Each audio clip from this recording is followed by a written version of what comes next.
Hey everyone, and welcome to Boston Autoblog. Today, I'm going to take a look at the 2019 Volkswagen Jetta. But first, I'd like to thank Volkswagen Gallery of Norwood, Massachusetts for allowing me to do this review. And so, without wasting any further time, let's get right into it.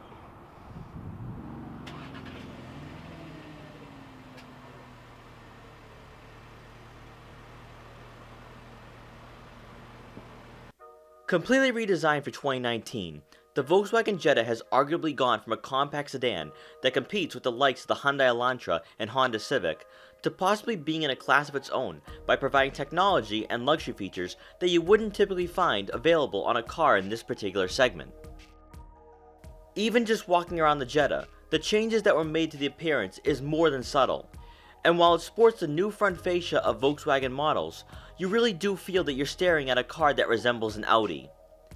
This becomes more apparent when you step inside and get behind the wheel, which we'll do so in a few minutes. The Jetta we're taking a look at today is the SEL Premium trim, which starts right around $27,000. One of the first differences you'll notice on the SEL Premium compared to the other trims is the 17-inch metallic alloy wheels. You can opt for a different wheel package, but personally I prefer these more as they're futuristic and match the car's design really nicely. Back in late March, we got our first look at the redesigned Jetta at the New York Auto Show. That model was the R-Line trim, which is going to have a sportier appearance with a blacked out front grille and 17-inch R-Line alloy wheels. This will be the only trim with that appearance. For performance, the Jetta will get a 1.4-liter turbocharged 4-cylinder engine that gets 147 horsepower and 184 pound-feet of torque, and is paired with an 8-speed automatic transmission. Despite the lower horsepower numbers, this is right in line with the Hyundai Elantra Limited and other small compact sedans in the Jetta segment. For car enthusiasts, the GLI should be arriving at dealerships no more than a year after the launch of the new Jetta. There is no word on specifics when it comes to performance numbers or whether we'll see the return of the 6-speed manual transmission. Some rumors suggest the new GLI will get a 7-speed dual-clutch transmission, but there has been no confirmation on that. When it comes to fuel economy, the Jetta will get 30 miles per gallon in the city and 40 miles per gallon on the highway. Many of you have demanded point-of-view test drives as part of these reviews, so here's a clip of my short drive.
In the 10 minutes of being behind the wheel, I was impressed with the handling and ride quality.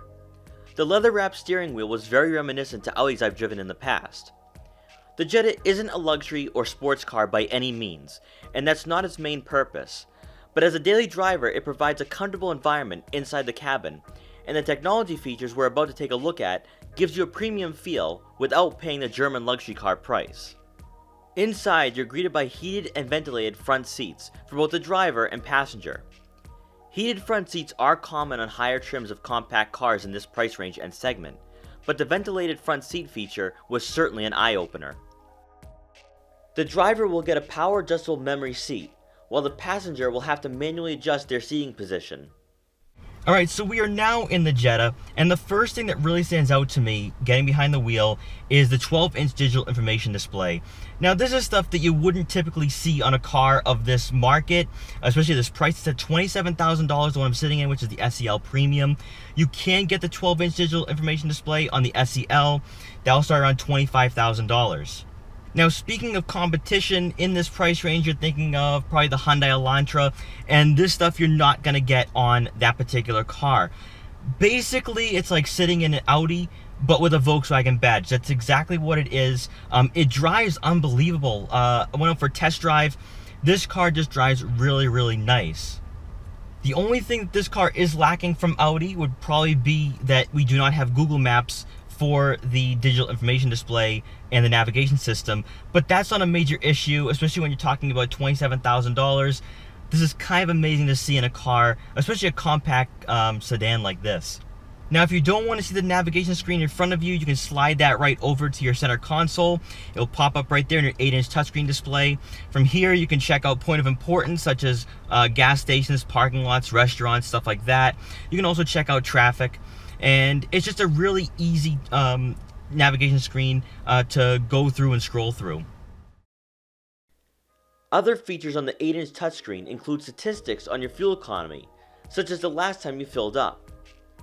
You can also use the dual zone climate control settings from this screen. To go along with the navigation system, you can check on traffic reports in your area, and you'll get a list that shows accidents or road work that may affect your travel.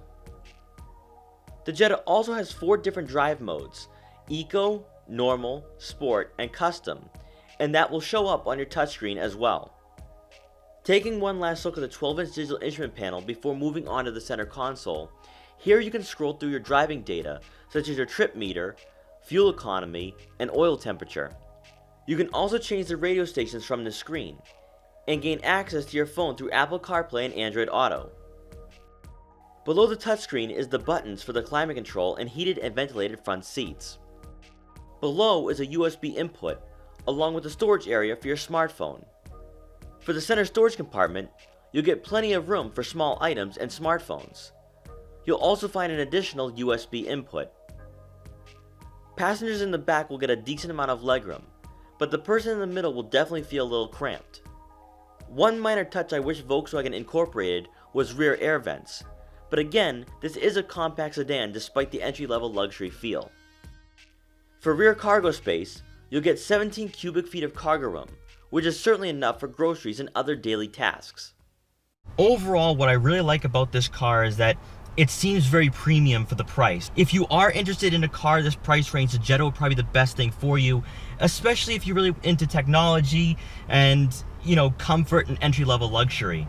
I also think from the exterior, this thing looks absolutely amazing. I really love the redesign. It looks so much better than last generation.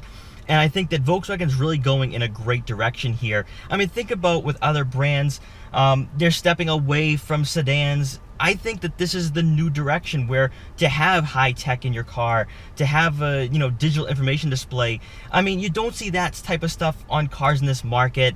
I mean, this is stuff you expect from Mercedes-Benz, Audi, and Jaguar. I just think that that's a really good touch, and I think that will go a really long way for consumers who are in this particular market. Once again, I'd like to thank Volkswagen Gallery of Norwood for allowing me to review the 2019 Jetta. Their link will be in the description below, so you can check out their extensive Volkswagen inventory. I hope you guys enjoyed this review. Please like, comment, share, and subscribe for more, and I'll see you next time.